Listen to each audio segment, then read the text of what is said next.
हाँ जी जनाब, कैसे हैं आप? मेरा नाम अनिल है और आज मैं आपके साथ एक छोटा सा सेमी पॉलिटिकल एनालिसिस करने के लिए हाजिर हुआ। तो अभी आपने बांग्लादेश के हालात देखे होंगे कि कहाँ कैसे वहाँ पे एक सो कॉल्ड रिपेलियन, कुछ लोग उसे रेवोल्यूशन भी कह रहे हैं, उसका बर्पा होना हुआ। तो आपने ये भी देखा होगा कि कैसे जो एक पॉपुलर स्ट्रीट्स पे लोग आ जाते हैं, उससे गवर्नमेंट को भागना पड़ता है। वी विल एनालाइज कि किन सिचुएशंस में ऐसा होना पॉसिबल है और क्या भारत जैसे मुल्क में ऐसा हो सकता है या नहीं हो सकता। तो सबसे पहले इसको देखते हैं कि ये जो पॉपुलर रिबेलियन का आइडिया है ये हमारे इलाके में कोई इतना रेयर नहीं है। हमने अभी देखा कि कुछ ही साल पहले अफ़गानिस्तान में तालिबान ने टेक ओवर कर लिया था। पर उस केस में Taliban is a properly organised military force जिन्होंने आमने सामने की जंग लड़ी। अब दूसरी साइड की इतनी विलिंगनेस नहीं थी फाइट करने के लिए, तो इस केस को तो हम नहीं लेंगे।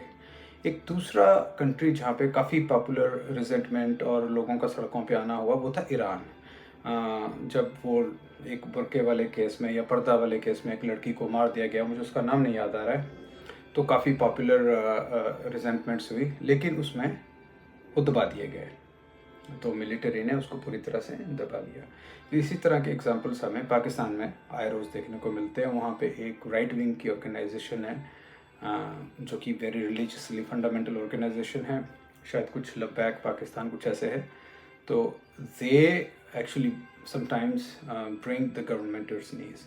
और फिर दूसरी तरफ श्री इमरान खान जी हैं, उनकी ऑर्गेनाइजेशन ने भी एक बार इसी तरह का रिबेलियन करने की कोशिश की, बट वो भी अपने आप में ज़्यादा कामयाब नहीं हो पाया।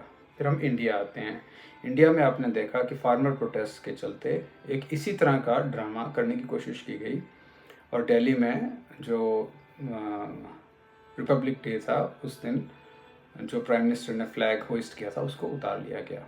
सो there were the scenes of rampant lawlessness and the anarchy. And of course हमारे पास फिर बांग्लादेश का एग्जांपल है ये। खैर इंडिया में, सिंस इंडिया इतना बड़ा है और इतना हेटेरोजेनस है कि अगर कोई एक टाइम पे पूरे मुल्क में एक ही तरह की बगावत के लिए सबको उत्तेजित कर पाना जो है ये पॉसिबल नहीं है। अन्ना हज़ारे के टाइम पे हमने देखा था कि एक तरह की एक पीसफुल थी वो मूवमेंट, एक पैन इंडियन फीलिंग डेवलप हुई थी, लेकिन सून इनफ उसमें भी क्रैक्स आने शुरू हो गए थे क्योंकि पॉलिटी का साइज़ बहुत बड़ा है। तो इसलिए ये नहीं हो पाया। वहीं दूसरी ओर बांग्लादेश में ये इजीली हो गया क्योंकि एक होमोजेनस कंट्री है। लेकिन अगर आप देखें कि जितने भी हैं, क्या ये इंडिया में कभी भी नहीं हो सकता है? ऐसा नहीं है। ये हो सकता है कि मान लीजिए आप एक इमेजिन करिए कि एक पर्टिकुलर कम्युनिटी है या एक पर्टिकुलर, जैसे यूपी के लोग हैं, मान लीजिए वो बगावत कर देते हैं और वो सारे के सारे दिल्ली पे चढ़ाते हैं उनके काफ़ी लोग, और उस टाइम जो दिल्ली के आसपास जो हमारी आर्मी की यूनिट बैठी है उसका जनरल जो है वो सिंपैथी रखता है उनके कॉज से, तो ही कैन फोर्स, चाहे बाकी की आर्मी में काफ़ी नहीं, पर एक ही जनरल चाहिए आपको वहाँ पे at right time to basically convince prime minister to flee. हो गया। तो इस तरह सिचुएशंस हो सकती हैं। बांग्लादेश आर्मी में भी ऐसा नहीं था कि हसीना की सपोर्ट नहीं थी, लेकिन जब वो भाग गई तो जो जनरल साहब थे उन्होंने कब्जा किया और जो उनके ज़्यादा फेवरेट और दूसरे जनरल्स थे they were all posted out to insignificant positions. तो ये हो सकता है।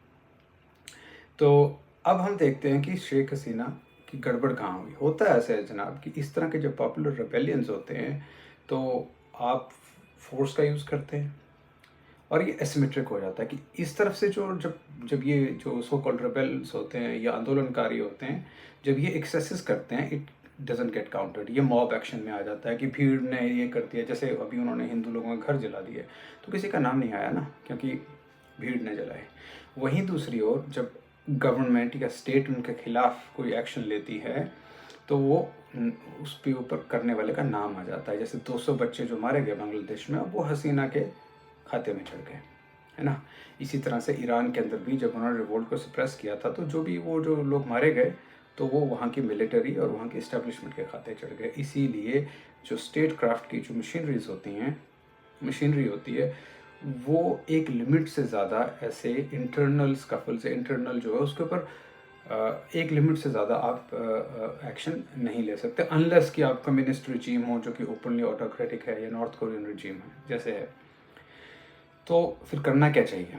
करना ये चाहिए था कि मान लीजिए जो शेख हसीना की पार्टी है उसने अपनी 15 साल से वो पावर में थे and they had become soft, अगर उनकी भी स्ट्रीट पावर होती है ना, कि instead of asking army to quell this revolt, अगर शेख हसीना की जो पार्टी है अवामी लीग उसकी एक ऑर्गेनाइज स्ट्रीट पावर होती, then they could have asked that street power, उस स्ट्रीट पावर को वो कह सकते थे कि आप मैदान में आइए, है ना, बलवाइयों से बलवाई लड़ाए जाते, तो उसके अंदर ज़रूर कुछ नुकसानात होते ऑफ कोर्स, लेकिन वो दोनों तरफ से भीड़ होती, एंड देन यू आप किसी आर्मी या किसी और दूसरे फोर्स का इस्तेमाल कर सकते थे दोनों को कंट्रोल करने के नाम पे, राइट। इसी तरह से हिंदुस्तान में अगर आप देखें कि मान लीजिए कल को कुछ पॉलिटिकल अपोजिशन की पार्टियां ये बलवा अगर करने की कोशिश करती हैं, तो अगर हो सकता है फौज उन लोगों पे हमला करने से मना कर दे, उनको कंट्रोल करने से मना कर दे, क्योंकि एक लेवल के बाद मिलिट्री जो होती है वो सिविलियंस के ऊपर गोली चलाने के लिए ट्रेंड नहीं होती है, राइट। तो वहाँ पे क्या है, अगर रूलिंग पार्टी के पास भी, अगर अपोजिशन स्ट्रीट पावर का यूज़ करती है तो जो रूलिंग पार्टी है उसके पास भी इक्विवेलेंट स्ट्रीट पावर होनी चाहिए। ये एक फंडामेंटल रूल है जो वहाँ से निकल के आया। अगर आप पाकिस्तान में देखें तो वो लोग इस बात को बहुत अच्छी तरह समझते हैं, इसीलिए वहाँ की जो मिलिट्री है वो स्ट्रीट पावर के ऊपर बहुत ज़्यादा ध्यान देती है। जो उनकी TLP है बेसिकली दैट स्ट्रीट पावर। तो अगर उन्हें किसी को सप्रेस करना हो, मिलिट्री अगर खुद गोली चलाएगी किसी के ऊपर तो बहुत हल्ला होगा कि अपने ही लोगों के ऊपर फौज कैसे गोली चला सकती है। वहीं दूसरी ओर अगर आप स्ट्रीट पावर का यूज़ करके किसी को सप्रेस करेंगे तो वो मॉब एक्शन में आ जाता है।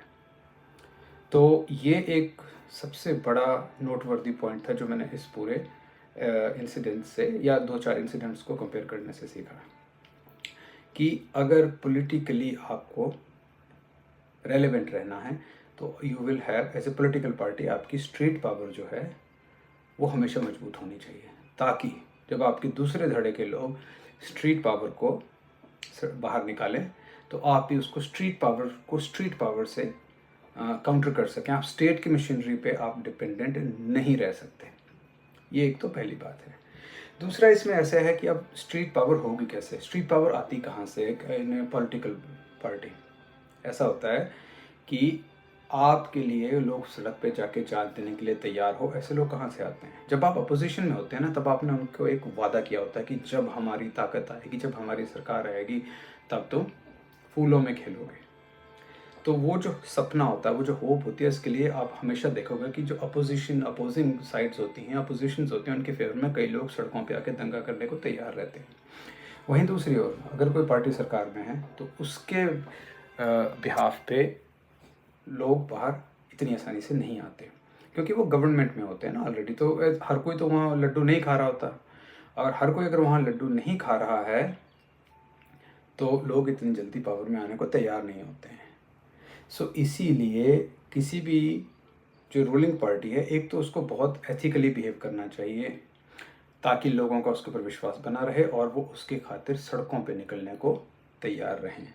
और जैसे अभी हमारे यहाँ भाजपा में योगी जी और उनका प्रकरण चल रहा है ना, ऐसे में ऐसे घटनाओं से जो जनता का जो यकीन है ना उन लोगों में वो कम होता है, ठीक है, इससे आपका वो कमज़ोर। इसी तरह कांग्रेस की भी एक टाइम पे बड़ी फॉर्मिडेबल स्ट्रीट पावर होती थी, लेकिन उन्होंने कैसे काम की, जब वो इतने साल ताकत में रहे, अपने ही बच्चों को वो टिकटें देते थे, अपने ही बच्चों को मिनिस्टर बनाते थे और एक डायनेस्टी चल पड़ी, तो लोग धीरे धीरे उनसे अलग हो गए। वो लोग जो उनके कहने पे कहीं भी सिर फोड़ने को तैयार हो जाते थे, वो उनके लिए निकलना बंद हो गए, वो बीजेपी की ओर चले गए। अगर अब बीजेपी के लोग जो है वो आइडियल बिहेवियर से नीचे बिहेवियर करेंगे, अपनी फैमिली को प्रमोट करेंगे और ख़ाली अपने ही लोगों को प्रमोट करेंगे, तो उनके लिए भी लोग सड़कों पे नहीं आएंगे। आपके लिए याद रखें, लोग सड़कों पे तभी आएंगे, खासकर उस केस में जब आप सरकार में हो काफ़ी लंबे समय से, अगर आपने एक लार्जर देन लाइफ इमेज बना के रखी है। सो कंक्लूजन यही है, स्ट्रीट पावर को आप सिर्फ स्ट्रीट पावर से ही निपट सकते हैं। No army, no military in modern world can fight street power, है ना। तो चाहे अगर आपके पास स्ट्रीट पावर है तो चाहे अमेरिका ने ही क्यों नहीं ऑर्गेनाइज कराया, किसी भी कंट्री ने क्यों नहीं ऑर्गेनाइज कराया वो को, when you beat street power with street power it becomes a दंगा, ठीक है ना। फिर आप की जो मिलिट्री है उस दंगे को कंट्रोल करने के बहाने जाके अपने आप कर सकती है। लेकिन अगर आप दंगाइयों को मिलिट्री से कंट्रोल करेंगे वन साइडेड, इट बिकम्स ये कॉन्फ्लिक्ट स्टेट और लोगों के बीच में हो जाती है, तो सिंपैथी हमेशा लोगों को मिलेगी।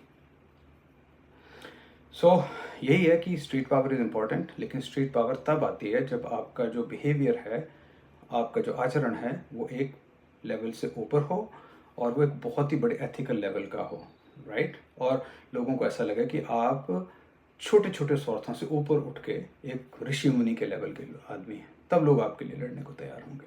और तब आप इस तरह के किसी भी एक्सटर्नल इंजीनियर्ड या इंटरनली इंजीनियर्ड या फिर स्पॉन्टेनियस कैसा भी कू हो, आप मुकाबला कर पाएंगे। That's it.